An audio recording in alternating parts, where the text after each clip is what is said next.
The knock on the door was sharp, insistent, and entirely out of place.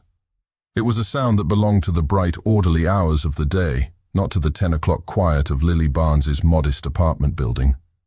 She paused, her hand hovering over the worn spine of a book, her heart giving a sudden, nervous flutter.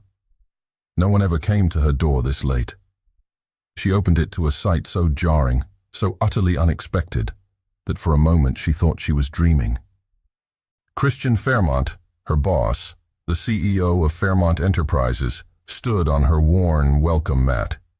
He was a man she was used to seeing behind a vast mahogany desk, encased in the armor of a perfectly tailored suit. But the man before her was different. His tie was loosened, the top button of his crisp white shirt undone. His usually immaculate brown hair was slightly disheveled, as if he had been raking his hands through it. His green eyes, normally so cool and analytical, were shadowed with a tension that seemed to vibrate in the dim hallway light. He looked not like a billionaire CEO, but like a man on the edge of a cliff. "Lily," he said, his voice a low, strained sound that was nothing like the confident baritone he used in the boardroom. "I need a favor that goes beyond anything I have ever asked of you." The air in the small entryway crackled with the unspoken. This was not a request for a rescheduled meeting or a last-minute report. This was something else entirely. She stepped back, allowing him to enter, her mind racing. He moved past her, the familiar expensive scent of his cologne, sandalwood and clean linen, filling her small living room and making it feel even smaller. He paced the length of her rug, a caged predator in a space meant for quiet solitude. "Mr. Ishikawa confirmed his attendance at the annual shareholders' dinner tomorrow night," he began, getting straight to the point. His voice was tight. "He's flying in from Tokyo. The deal for the Pacific merger hinges on his investment." Lily nodded, her professional instincts kicking in despite the strangeness of the situation. She knew the Ishikawa deal was massive, a billion-dollar negotiation that Christian had been working on for months. "That's wonderful news, Christian," she said softly. He stopped pacing and turned to face her, a bitter, humorless smile touching his lips. "No, it's a disaster." He took a deep breath, the sound ragged. "Ishikawa is traditional, extremely so. He believes that a man's stability in his personal life reflects his stability in business. He believes serious men are family men." He let the words hang in the air. Lily felt a cold knot of understanding form in her stomach. Christian Fairmont, at 30, was one of the city's most eligible and untouchable bachelors. His focus was singular: the company. "He made a comment to my COO in Tokyo," Christian continued, his jaw tight. "He said he was looking forward to meeting the woman who had captured the heart of such a formidable man. He assumed that a man in my position at my age would be settled." Lily's mind immediately went into problem-solving mode, the way it always did when he presented her with a challenge. She expected his next words. He needed a date, an elegant, professional escort who could play a convincing role for an evening. It was unorthodox, but not impossible. She could make some calls, find someone discreet and suitable. "I can arrange for a suitable companion," she began, her voice calm and even. "Someone from a reputable agency, fully vetted." "No." The word was sharp, cutting her off. He took a step closer, and for the first time since she had known him, Lily saw a flicker of raw vulnerability in his eyes. It was a crack in the fortress, and it was aimed directly at her. "I don't trust anyone else for this, Lily," he said, his voice dropping to a near whisper. "A stranger could make a mistake, say the wrong thing. No one knows my schedule, my preferences, my life the way you do. You organize every minute of my day. You know what I eat, what I read, what I hate. You know me better than anyone." He paused, his gaze intense, searching her face. The air grew thick, heavy with the weight of his next words. "I need you to pretend to be my wife. Just for one night." The request landed in the quiet room with the force of a physical blow. Lily's breath caught in her throat. Her mind went completely blank. Wife? The word was absurd, alien. It was a role so far removed from her reality that she couldn't even begin to process it. She stared at him, speechless, a wave of dizziness washing over her. Her world was her small apartment, her quiet life, the long drives on weekends to the countryside to sit with her grandmother. His world was one of private jets and billion-dollar deals. The two were not meant to intersect, not like this. She was about to refuse. The word was forming on her lips. It was impossible, insane. Her quiet, orderly life would be thrown into chaos.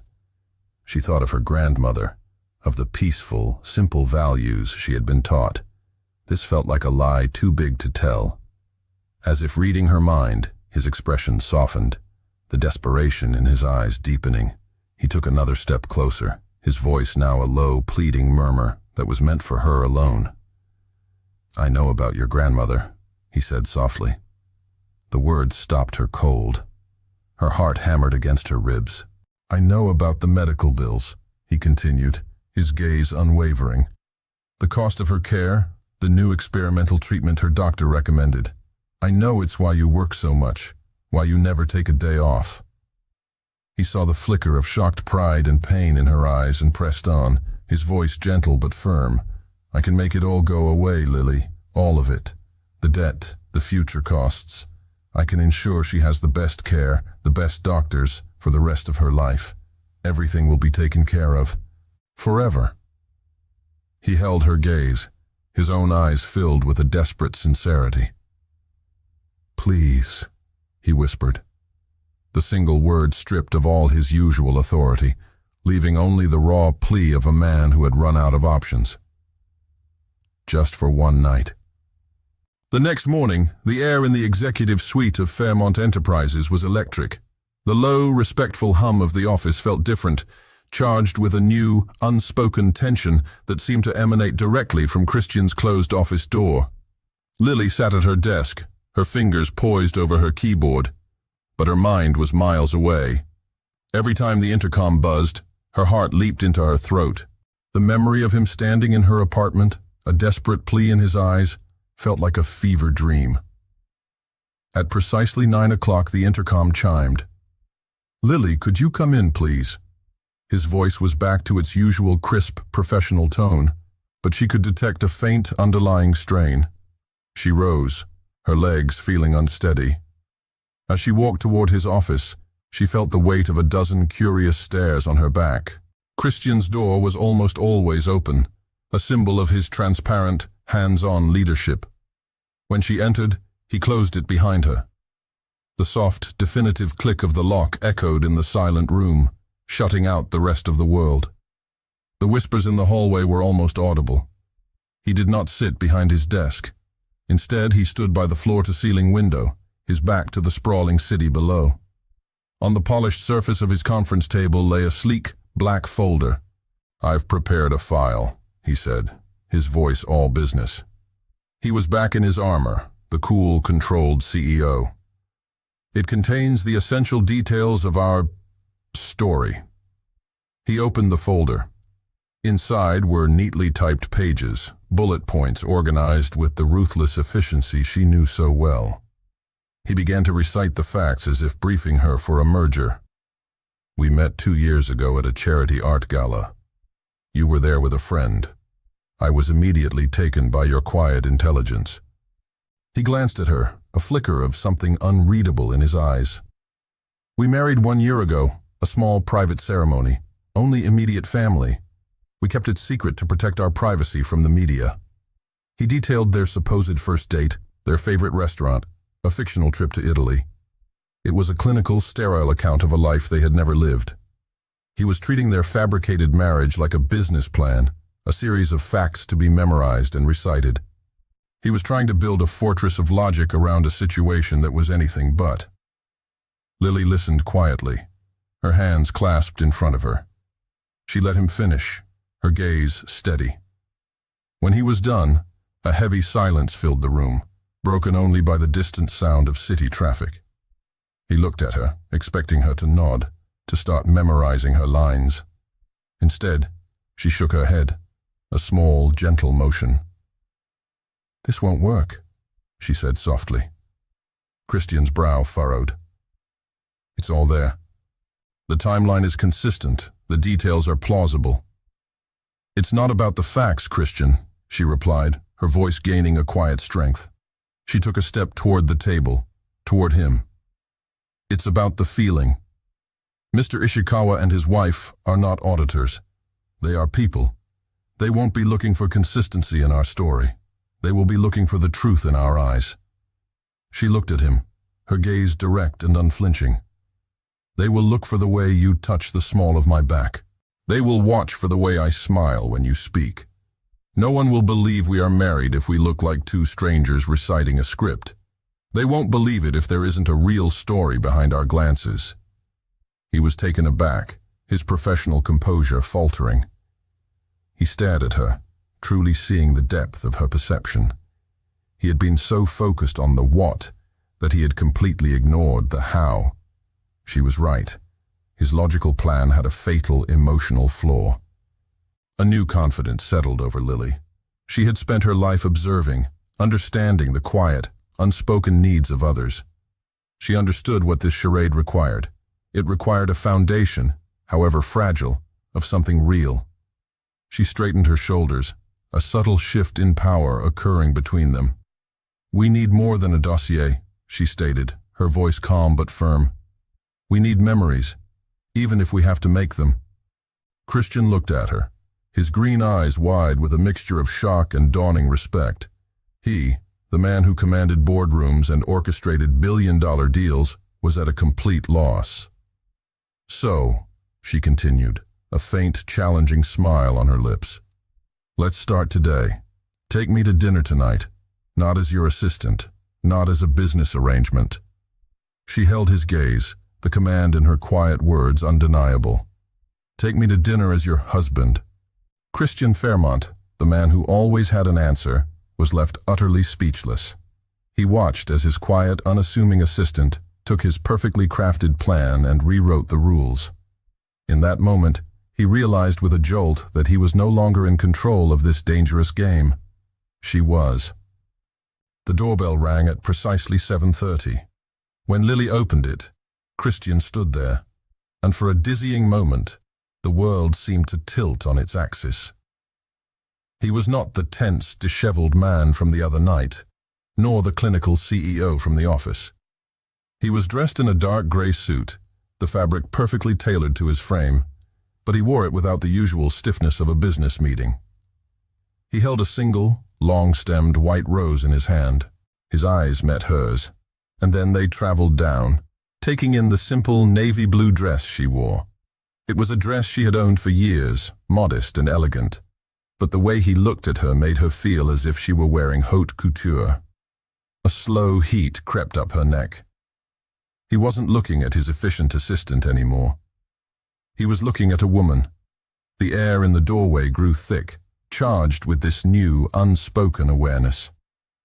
"Lily," he said, his voice a low murmur. He seemed to be searching for words, a rare occurrence for him. He cleared his throat. "You look lovely." He offered her the rose, his fingers brushing against hers as she took it. The contact was brief, accidental, but it sent a tiny jolt of electricity through her veins. The dinner was awkward at first. They were seated at a quiet corner table in a restaurant so exclusive Lily had only ever read about it in magazines. The low light and hushed atmosphere felt intensely intimate. By habit, they fell into their usual rhythm. He asked about the next day's schedule. She reminded him of a conference call he needed to prepare for.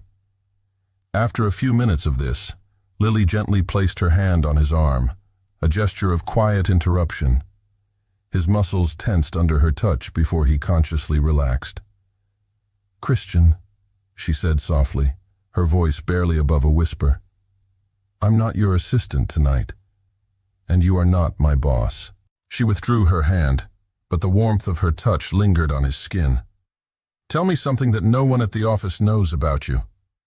He looked startled, as if she had asked him to reveal a state secret. He hesitated, swirling the wine in his glass. The silence stretched, and she thought he might refuse. But then he looked up, his gaze distant, a flicker of old passion in his eyes. "Before I took over the company," he began, his voice quiet, "I wanted to be an architect. I used to spend hours sketching buildings, designing spaces. My father, he believed it was a frivolous pursuit. When he passed away, there was no choice. The company came first." He spoke of lines and structures, of light and shadow, with a passion she had never heard from him before. The distant, powerful CEO dissolved, and in his place was a young man who had sacrificed a dream for duty. The revelation was a small, intimate gift, and it made her heart ache for him in a way that felt dangerous. "What about you, Lily?" he asked, turning the question back to her. "What is your dream?" She felt a blush rise to her cheeks. "It's silly, really." "Tell me," he insisted, his voice gentle. "I love to bake," she confessed. "My grandmother taught me. My dream has always been to open a small cafe in her town. A cozy little place with mismatched chairs and the smell of fresh bread where people can come to feel at home." He listened, his expression rapt, his green eyes fixed on her. He wasn't just hearing the words, he was seeing the picture she painted. He saw her in a sunlit kitchen, her hands dusted with flour, a genuine smile on her face. The image of the hyper-efficient, almost invisible assistant who managed his life was shattering, piece by piece. In its place was this woman, full of quiet warmth and sweet, simple dreams. He realized, with a startling clarity, that he had worked with her for 2 years, and he had never truly seen her before. The drive home was filled with a comfortable, easy silence. The awkwardness had evaporated, replaced by a fragile, tentative connection.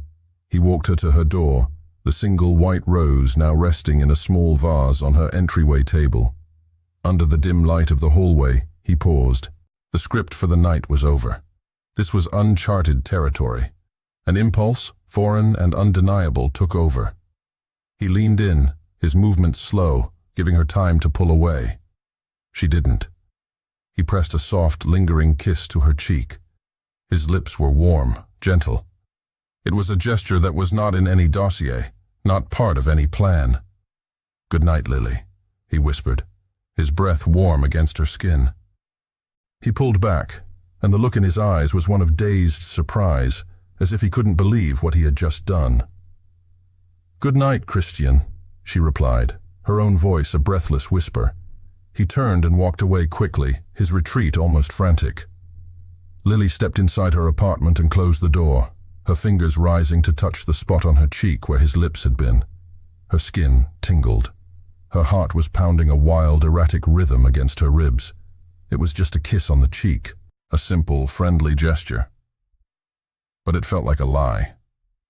And terrifyingly, it also felt like the truest thing that had happened all night. On Saturday morning, Christian's gleaming black sedan, a vehicle built for pristine city asphalt, looked conspicuously out of place as it navigated a winding country road. Dust kicked up from the tires, coating the polished exterior in a fine brown powder. He gripped the leather steering wheel, his knuckles white, a frown creasing his brow as he dodged a pothole. "Are you sure this is the right way?" he asked, his voice tight with a discomfort he was trying to hide. He was a man who thrived on maps, on certainty, on knowing his exact destination. This was the opposite of his world. Lily, seated beside him, simply smiled. The frantic energy of the city had melted away from her the further they drove. Here, surrounded by rolling green hills and endless blue sky, she seemed more herself, more at ease. "We're almost there," she said. "Welcome to my world, Christian." He pulled up to a small white house with a sprawling front porch and a garden bursting with colorful, unruly flowers. An elderly woman with kind eyes and a smile that was an exact echo of Lily's was waiting on the porch swing. This was her grandmother, Eleanor. The moment Christian stepped out of the car, he felt as though he had crossed into another dimension. The air smelled of freshly cut grass and baking bread, a stark contrast to the city's sterile metallic scent.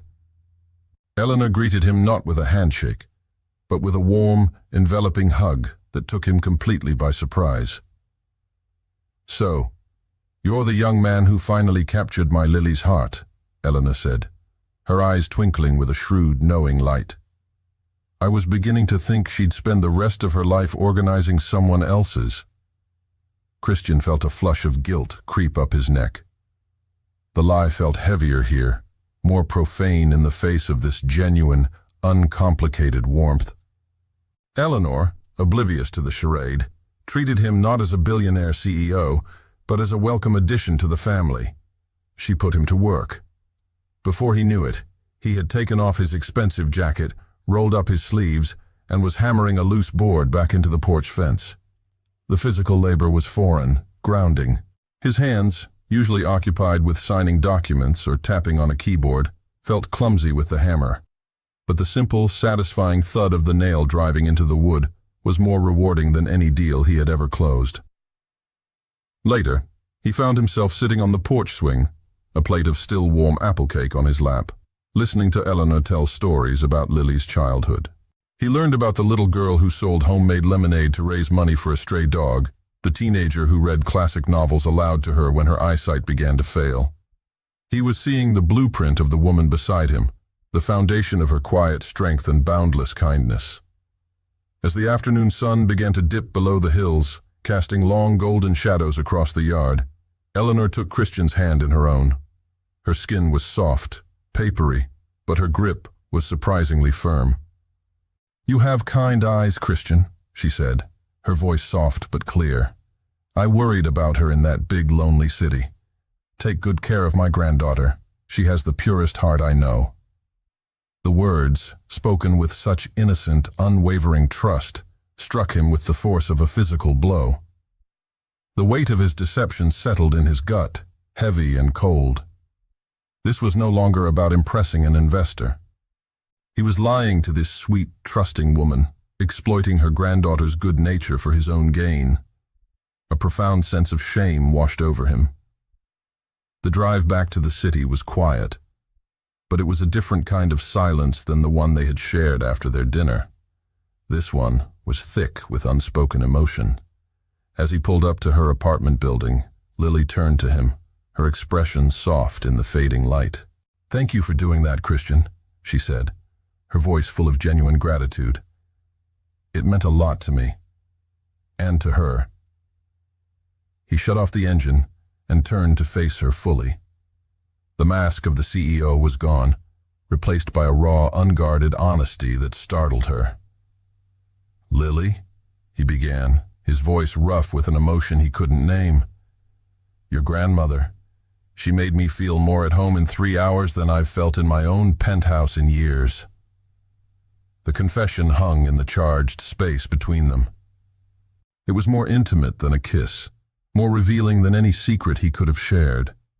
It was a truth that went far beyond the boundaries of their arrangement, a truth that neither of them dared to acknowledge, yet both of them felt deep in their bones.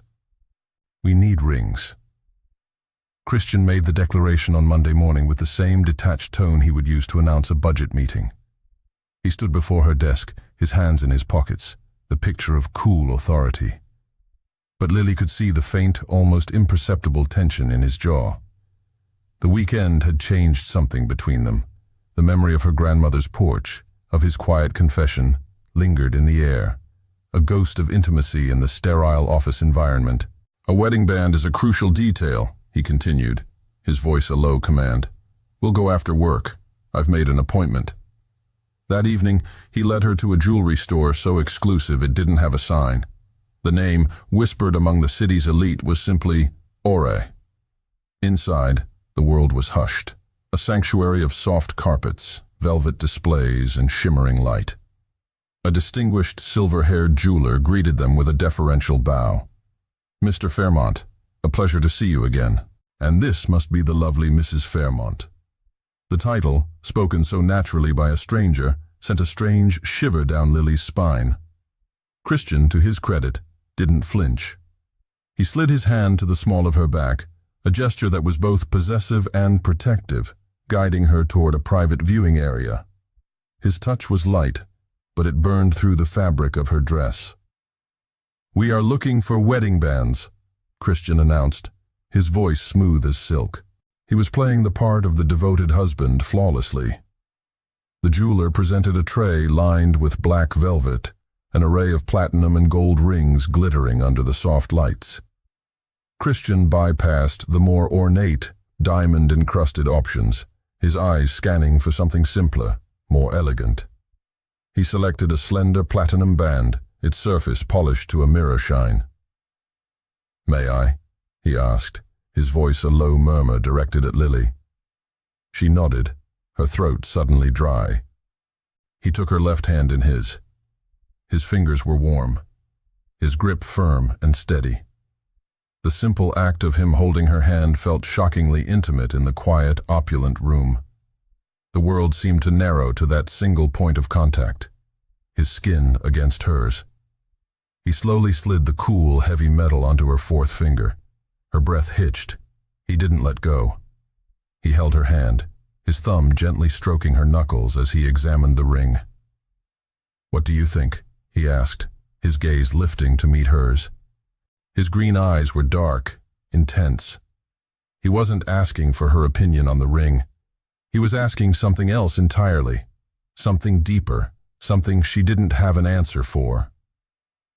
"It's beautiful," she whispered, her voice barely audible. "We'll take this one," Christian said to the jeweler, his voice decisive. The jeweler smiled warmly. "An excellent choice. And will there be an inscription?" Lily expected Christian to say no, to deem it an unnecessary detail for their one-night charade. Instead, he looked directly at Lily, a strange, unreadable light in his eyes. The air grew still. "Yes," Christian said, his voice clear and steady, never breaking eye contact with her. "Just one word. Always." The word struck Lily with the force of a physical impact. Always. It was a word of permanence, of promises, of forevers. It was a word that had no place in their temporary, fragile agreement. It was not in the script. Her heart began to hammer against her ribs, a frantic, panicked rhythm. What was he doing? He took the ring from her finger to hand it to the jeweler, and her hand suddenly felt cold, bereft. A few minutes later, the jeweler returned. "It is done." Christian took the ring.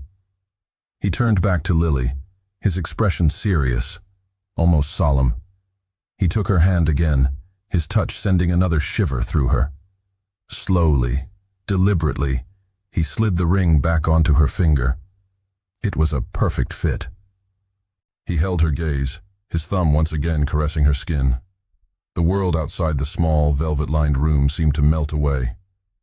There was only the weight of the ring on her finger, the warmth of his hand holding hers, and the profound, terrifying question in his eyes.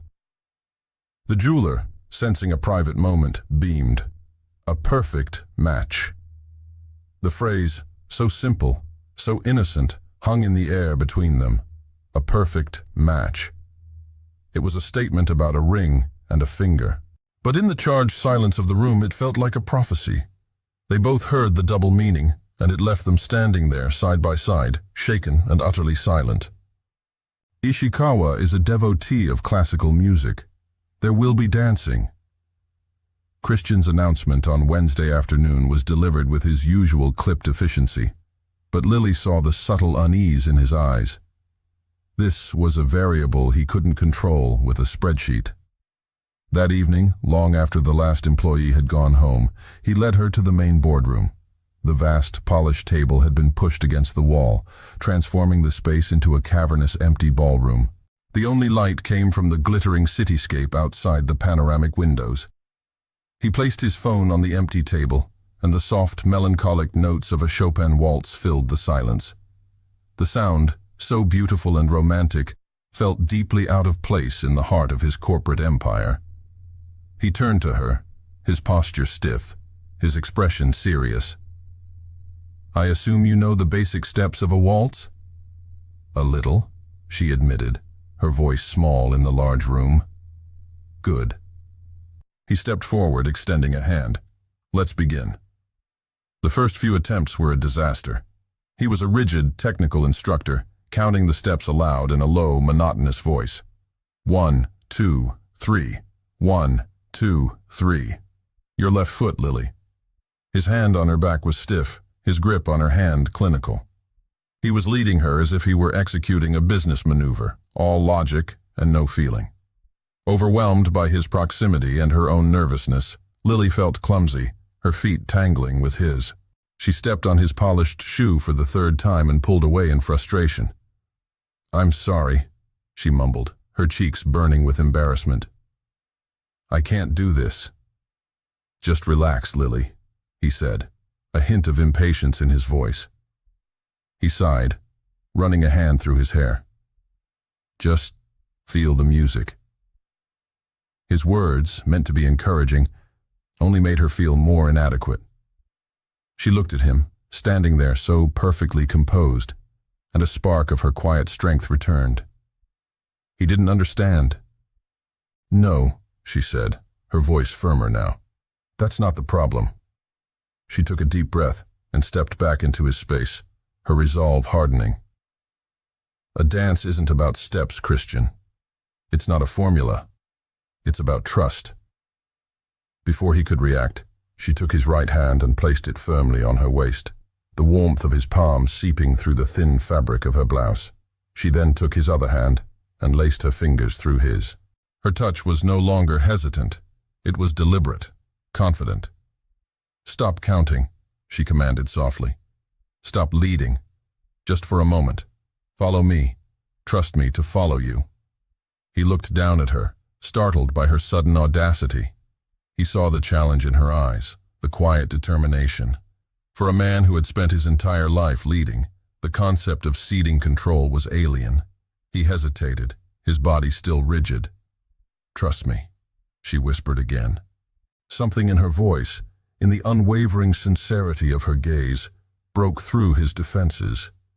He gave a slow, almost imperceptible nod. He stopped counting. He relaxed his shoulders. He let go. The moment he surrendered, everything changed. She guided them back into the rhythm of the waltz, and this time, it was effortless.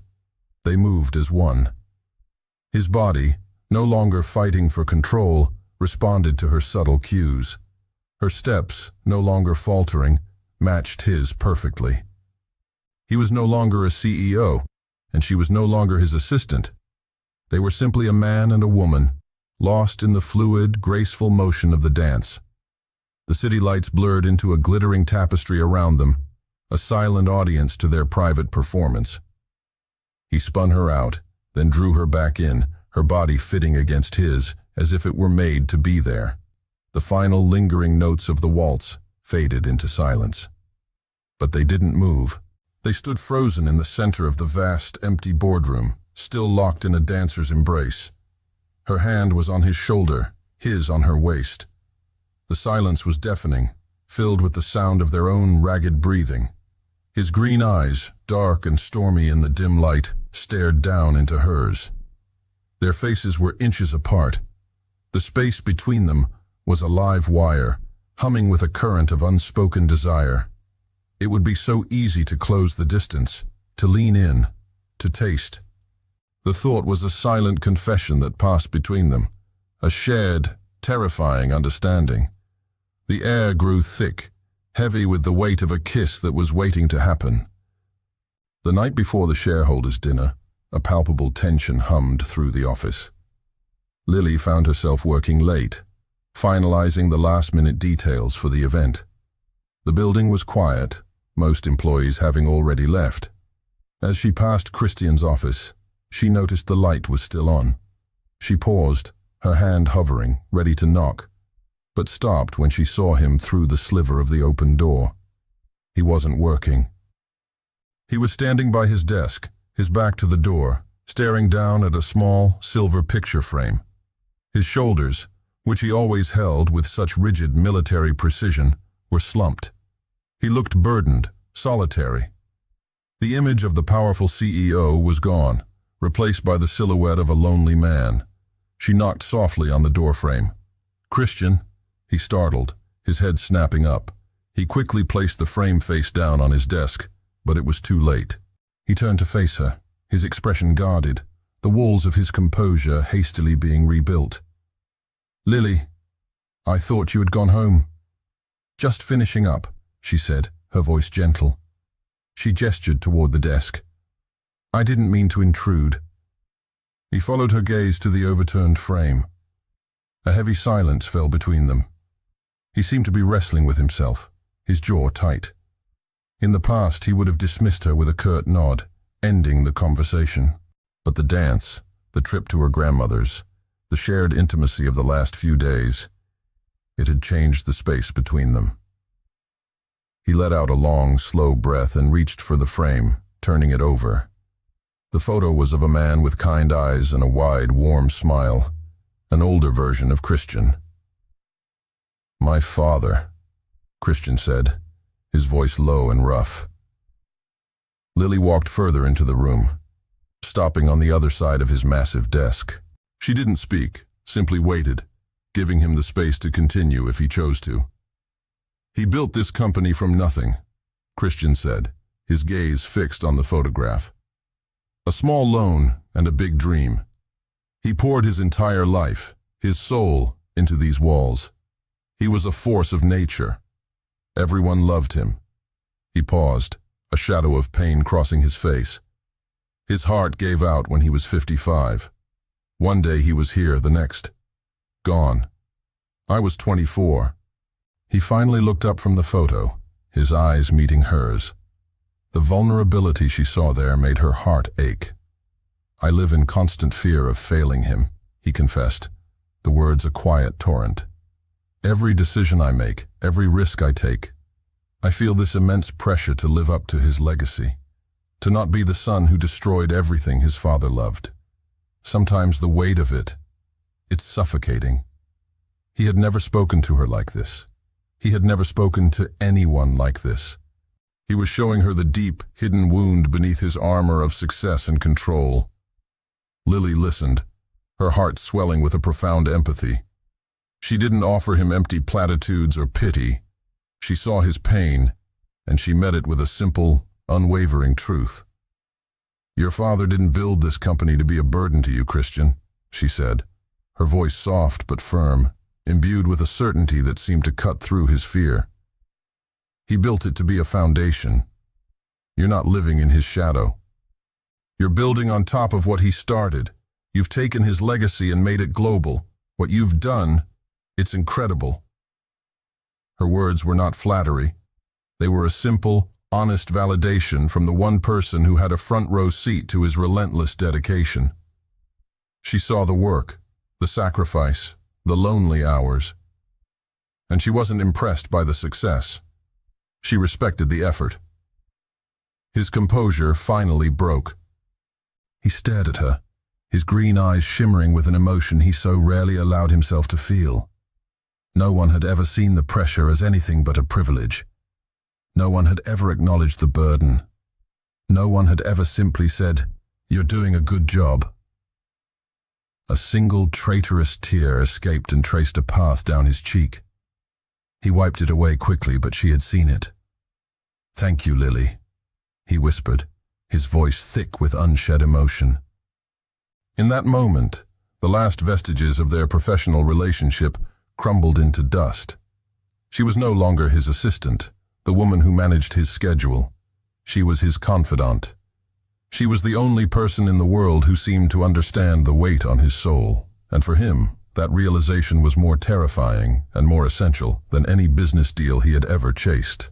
The night of the dinner arrived like a storm front, the air thick with anticipation and a low, humming dread. Lily stood before the mirror in her apartment, looking at a stranger.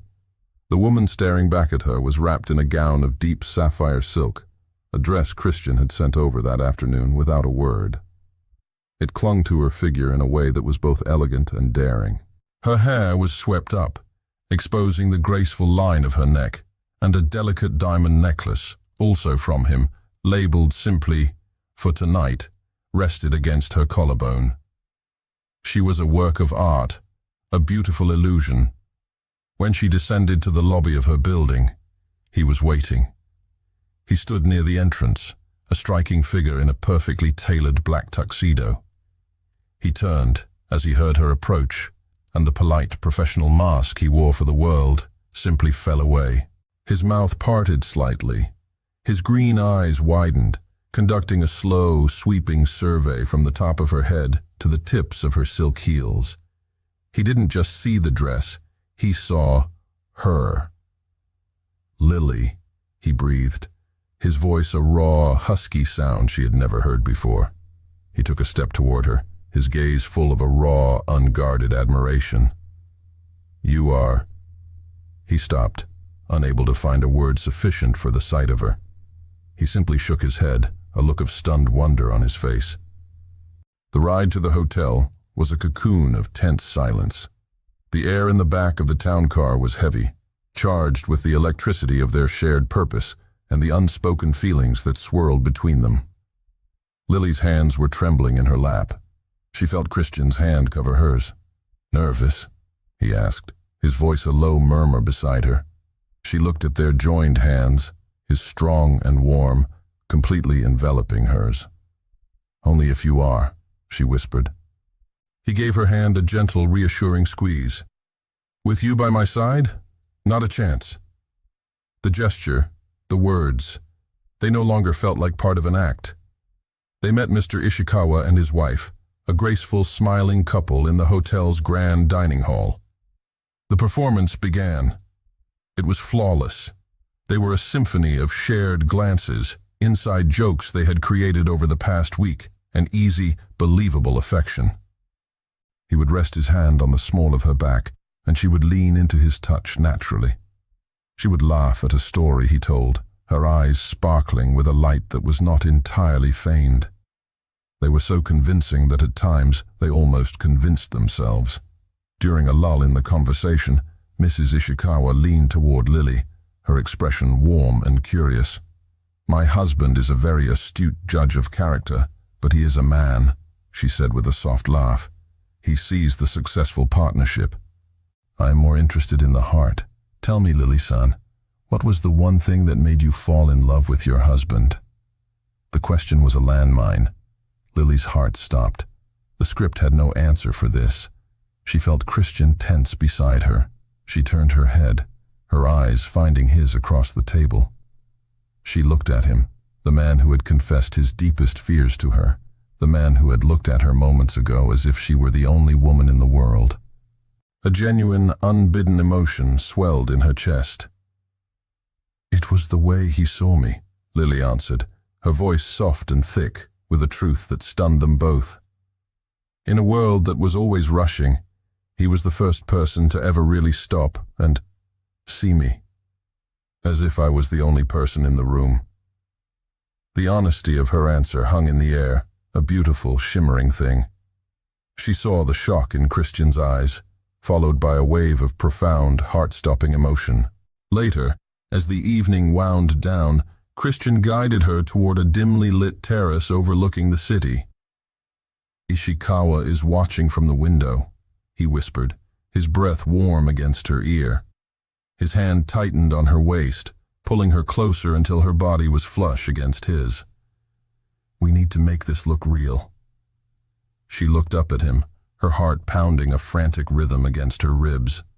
The city lights blurred behind him. He was all she could see. He lowered his head, his eyes searching hers in the darkness. "For the deal," he murmured, as if trying to convince himself as much as her. And then he kissed her. It started as a performance, a gentle pressure of lips for the benefit of their audience. But in a heartbeat, it ignited. The weeks of simmering tension, of stolen glances, of unspoken desires, erupted. The charade burned away, consumed by a desperate, undeniable reality. His hand moved from her waist to the back of her neck, his fingers tangling in her hair, pulling her closer still. Her arms wrapped around his neck, her body melting into his. This was not a kiss for the cameras. It was deep, passionate, and utterly consuming. It was the desperate kiss of a man starved for something real, and the answering kiss of a woman who had fallen hopelessly in love. When they finally broke apart, they were both breathless, their foreheads resting against each other. The line had not just been blurred, it had been completely and irrevocably erased. The ride home was a universe of silence. The air in the car, once charged with electric anticipation, was now heavy and suffocating. The ghost of their kiss on the terrace lingered between them, a tangible presence that neither of them knew how to address. It had been a moment of pure, unadulterated truth in a night built on lies, and now the silence was the price. Christian stared out his window at the blur of city lights, his jaw set like stone. Lily stared out hers, her reflection a pale, ghostly image against the dark glass, her heart a tangled knot of joy and dread. He walked her to the door of her apartment building, the space between them now a formal, yawning chasm. The easy intimacy of the past week had vanished. "Thank you, Lily," he said, his voice cool and distant. He was rebuilding the fortress around himself, brick by painful brick. "You were perfect tonight, for everything." The word perfect felt like a slap. She had been a perfect actress, a perfect part of his plan. He was dismissing the reality of what had happened between them, packing it away like a prop from a play that had ended. A sharp, bitter pain pierced through her. "It was my job," she replied, her own voice clipped and cold, a mirror of his. The lie tasted like ash in her mouth. She turned and walked away without another word, not trusting herself to look at him. She didn't see the flash of hurt in his eyes before his mask of indifference slammed back into place. The weekend was a special kind of torment. Lily paced her small apartment, the sapphire dress hanging in her closet like a painful accusation. Every time she closed her eyes, she felt the press of his lips, the desperate strength in his arms. She had allowed herself to fall for a man who had only ever seen her as a means to an end. The realization was a slow, creeping agony. She had broken the one rule she had set for herself. She had let her heart get involved. On Monday morning, she walked into the office with a heavy, settled resolve. She had spent the weekend crying, but her tears had washed away her indecision, leaving behind a hard, painful clarity. She could not go on like this. She walked directly to Christian's office. He was on the phone, but he looked up as she entered, his eyes widening slightly at her determined expression. She didn't wait for him to finish his call. She walked to his desk and placed a single white envelope on the polished mahogany surface. It landed with a soft, final thud. He ended his call abruptly. "What's this?" he asked, his voice wary. "My letter of resignation," she said. Her voice was surprisingly steady, a stark contrast to the storm raging inside her. He stared at the envelope as if it were a venomous snake. He looked up at her, his face a mask of disbelief. "Resignation? Why? The deal is all but closed. Your bonus?" "This isn't about money, Christian," she cut in, her voice trembling now, the facade of her composure beginning to crack.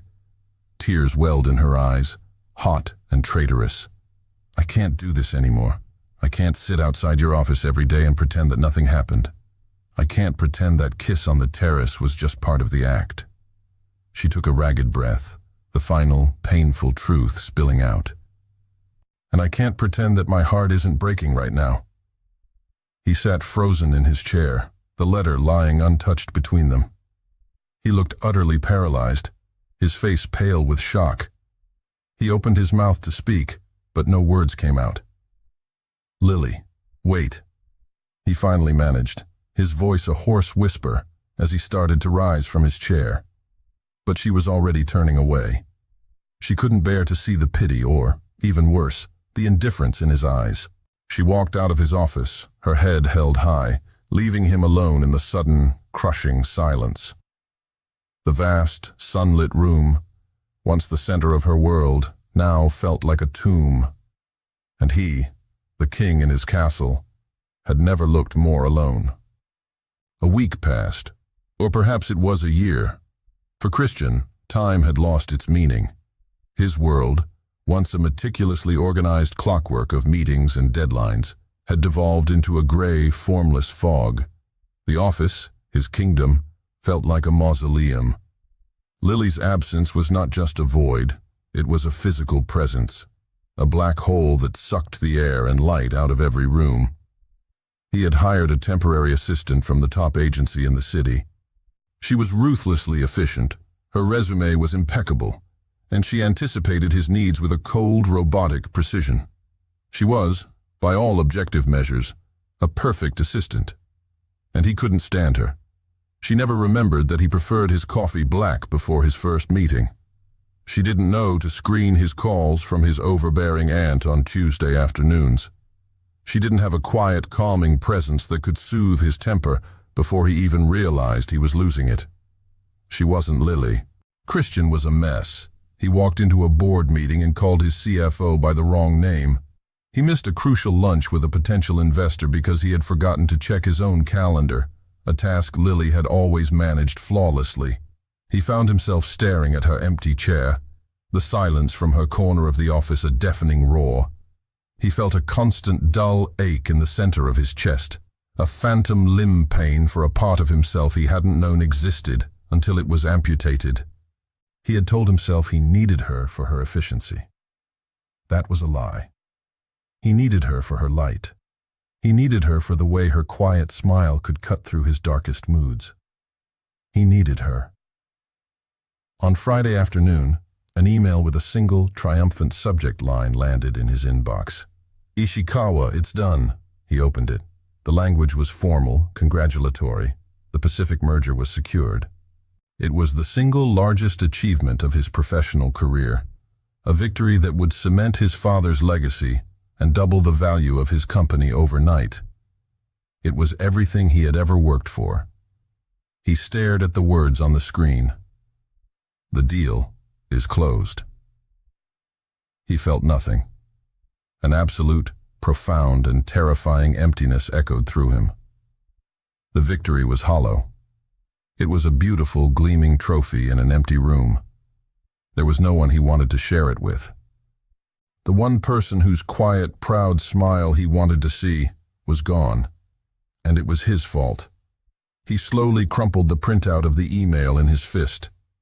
He walked to the vast window of his office. A torrential rain had begun to fall, the sky weeping as if in mourning. The city below was a blur of gray streets and hazy lights. And in that moment the truth struck him with the force of a physical blow, knocking the air from his lungs. He had sacrificed her for this, for a piece of paper, for a number on a balance sheet. He hadn't wanted to win a business deal. He had wanted to win the girl who saw the man behind the CEO, the girl who held his secrets, the girl whose heart he had shattered for the sake of his pride. He had let her go. A desperate, primal urgency seized him. He spun around, his eyes wild. He didn't think. He just acted. He grabbed his car keys from the desk, ignoring his suit jacket, ignoring the frantic call of his new assistant as he stormed past her desk. He ran through the lobby, not waiting for the elevator, taking the stairs 2 at a time.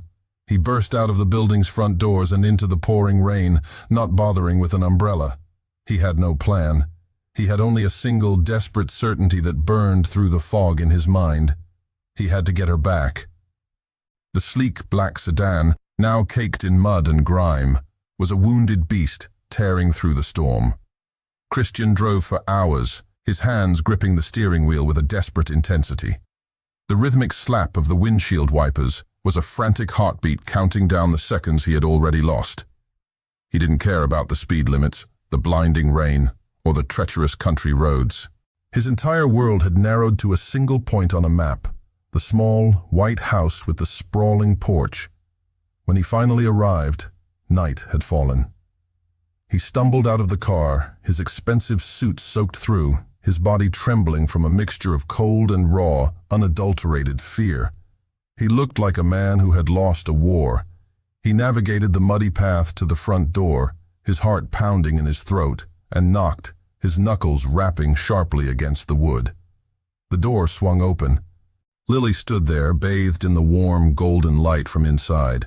She was wearing a simple sweater, her hair loose around her shoulders.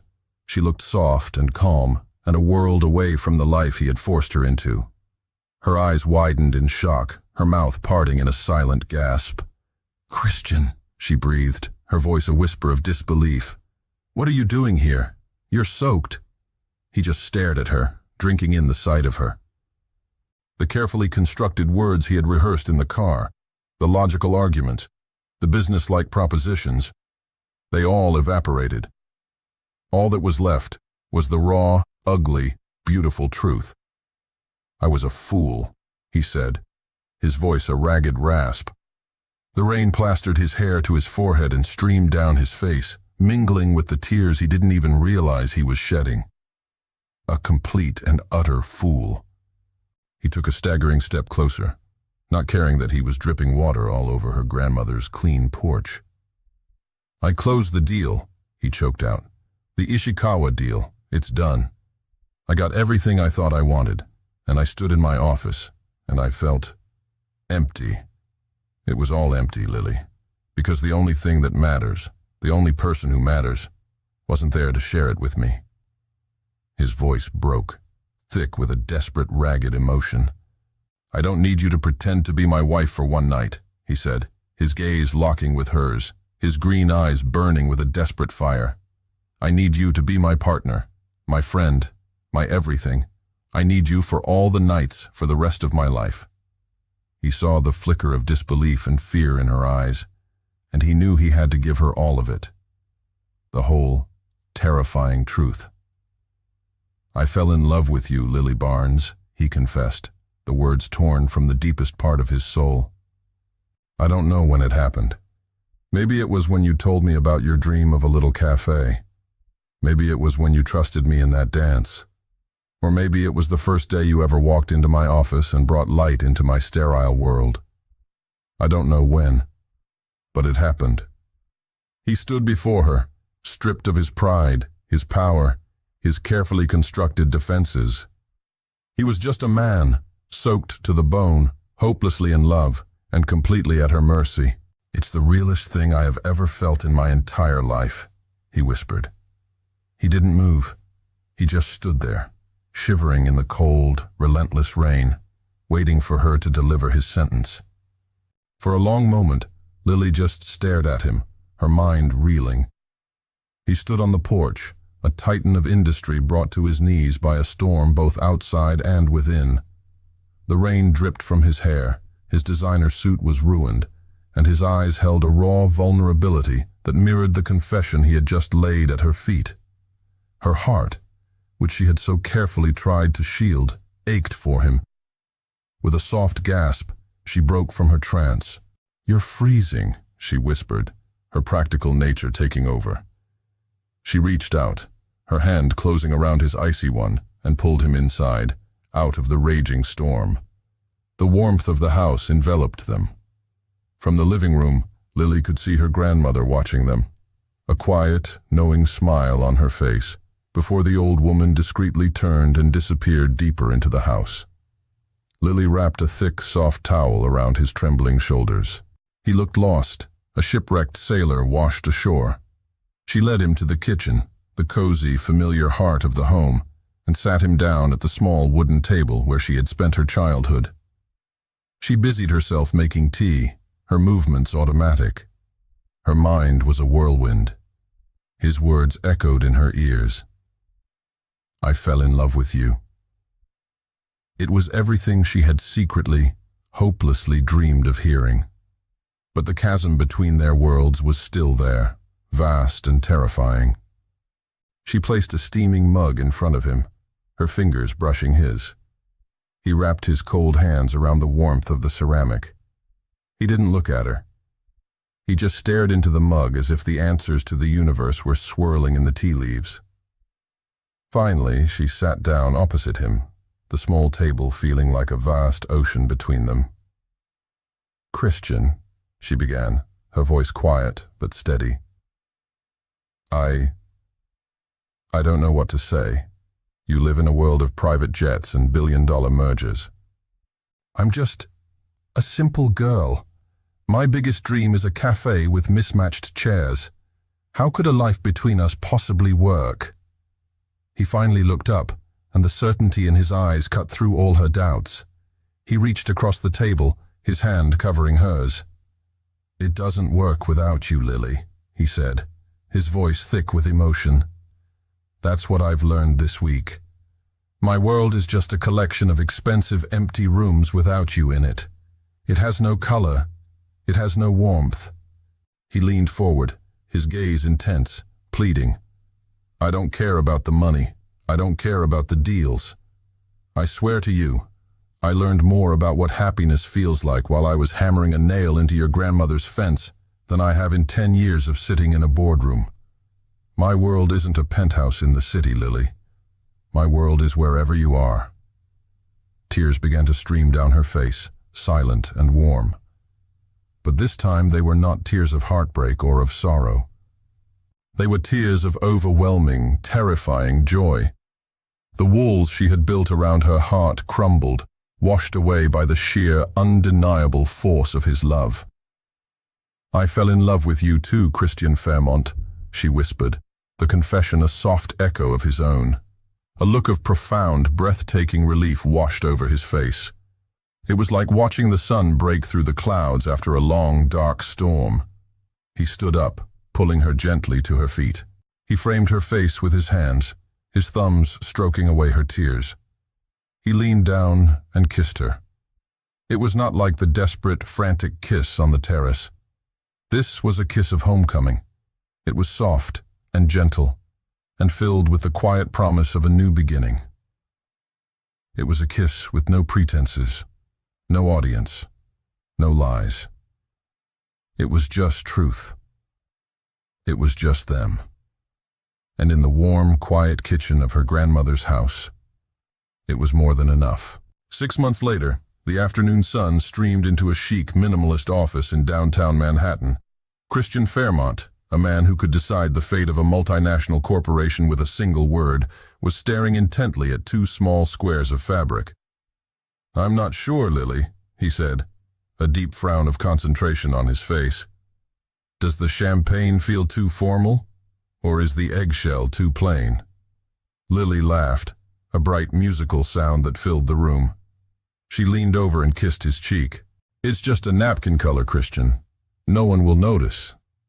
"I'll notice," he said, his expression dead serious, before a slow smile spread across his face. He tossed the fabric swatches onto the wedding planner's desk. "We'll take the eggshell." Their life together was a study in beautiful contradictions. They were building a new world, a seamless blend of his universe and hers. He spent his weekends in the country, trading his tailored suits for jeans and learning the names of the birds in her grandmother's garden. She, in turn, had brought warmth and color to his stark, minimalist penthouse. She had filled it with plants, with books, with the scent of her baking, transforming his glass and steel fortress into a home. He had, without her even asking, hired the best financial advisors to help her draft a business plan for her cafe, supporting her dream with the same fierce dedication he applied to his own company. The wedding planner, a woman with a kind smile and an efficient clipboard, cleared her throat. "Now for the invitations. I'd love to include a little of your story, a romantic touch. How did you two meet?" Christian looked at Lily, a mischievous glint in his green eyes. He took her hand, lacing his fingers through hers.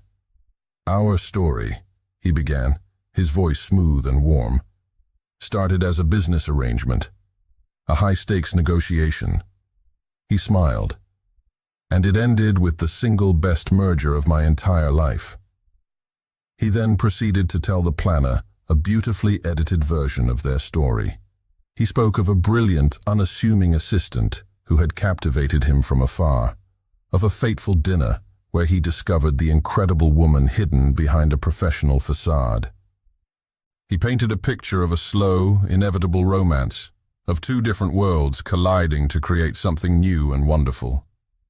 He transformed the chaos and deception of their beginning into a modern-day fairy tale. Lily listened, her heart swelling with so much love it felt like it might burst.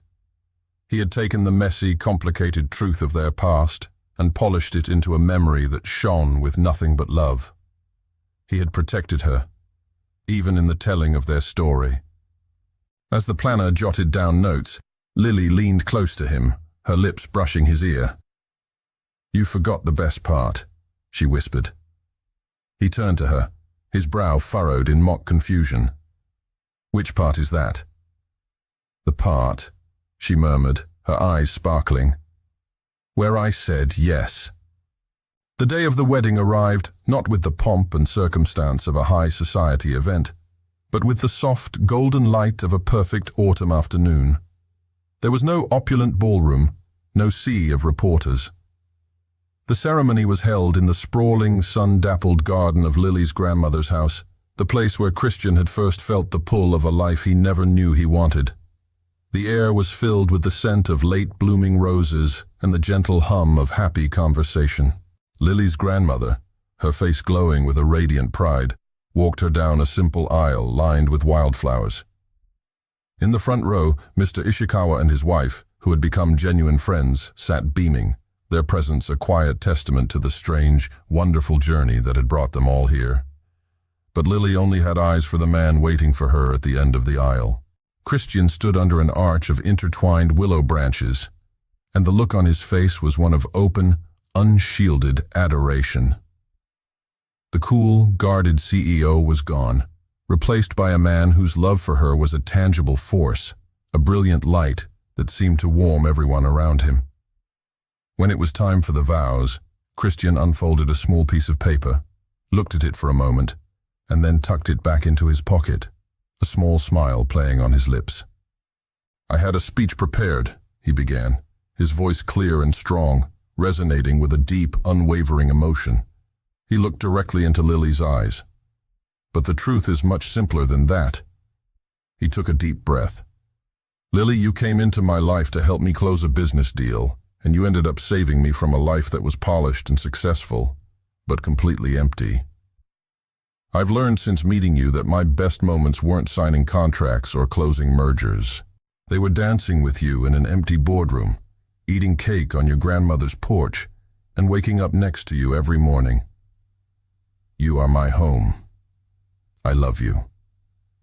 Tears of joy streamed down Lily's cheeks as she began her own vows. She reached up, and to the surprise of everyone, gently slid the simple platinum wedding band from her own finger, the ring he had bought for her in that exclusive jewelry store months ago. She had worn it every day since their reconciliation. "This ring," she said, her voice thick with emotion as she held it up, the metal glinting in the sun, began as a part of a lie. It was a prop, engraved with a word that felt too big and too permanent for our arrangement. Always. She looked at Christian, her heart in her eyes. "But you taught me the true meaning of that word. You showed me what it means to love someone always, through storms and silence and fear. Today, this ring is no longer a lie. It's a promise." She placed the ring into his palm, her hand closing over his. "So I give it back to you now, so you can place it on my finger for real." She smiled through her tears. "Yes, Christian. Always." 1 year later. The scene opens not with the hushed quiet of a boardroom, but with the cheerful sounds of a bustling cafe. The hiss of a steam wand, the clinking of ceramic, and the warm murmur of happy conversations. A beautifully carved wooden sign hanging over the door reads, "The Lily Pad Cafe." The cafe is a perfect reflection of its owner. It's bright and warm, with mismatched vintage chairs, shelves filled with well-loved books, and the intoxicating aroma of fresh coffee and cinnamon. Lily, her face glowing with a serene happiness, moves behind the counter with an easy, confident grace. She is in her element, the queen of her small, perfect kingdom. In a cozy corner booth, Christian sits with his laptop open. But he isn't working. His eyes, full of a soft, unwavering adoration, rarely leave his wife. The tense, formidable CEO has been replaced by a man at peace, a proud husband, content to simply be in her light. A young couple enters the cafe, their faces a mask of nervous tension. They sit at a nearby table, their conversation a hushed, anxious argument. Christian watches them for a moment, a knowing smile touching his lips. He closes his laptop and walks over to their table. "Trouble in paradise?" he asks gently, his voice kind. The young man looks up, startled. I'm about to meet her parents for the first time, he confesses, his voice tight with anxiety. I'm terrified I'll say the wrong thing. Christian gives his shoulder a reassuring pat. A little unsolicited advice, he says. Don't try to be anyone but yourself, and more importantly. He glances across the room at Lily, his expression softening. Just look at her, really see her. When you do that, everything else falls into place. It's the only thing that truly matters. The young man stares at him, then at his girlfriend, a look of dawning understanding on his face. Thank you, he says genuinely. Christian smiles and walks back to his booth. A moment later, Lily arrives with 2 steaming mugs of coffee. Playing marriage counselor for the young and in love, she teases, her eyes sparkling. Just sharing the secret to my success, he replies, his hand capturing hers, his fingers lacing through hers on the tabletop. He tugs her gently toward him, leaning up to press a soft, lingering kiss on her lips, a gesture of easy, everyday affection. I love you, Mrs. Fairmont, he says against her mouth. I love you too, she whispers back, her heart full. She slides into the booth beside him, their shoulders touching. They sit together in comfortable silence, sipping their coffee in the warm, beautiful world they built. It was a world that had started with a desperate plea and a well-told lie, but had ended here in a cozy cafe, built on the simplest and most profound truth of all, love.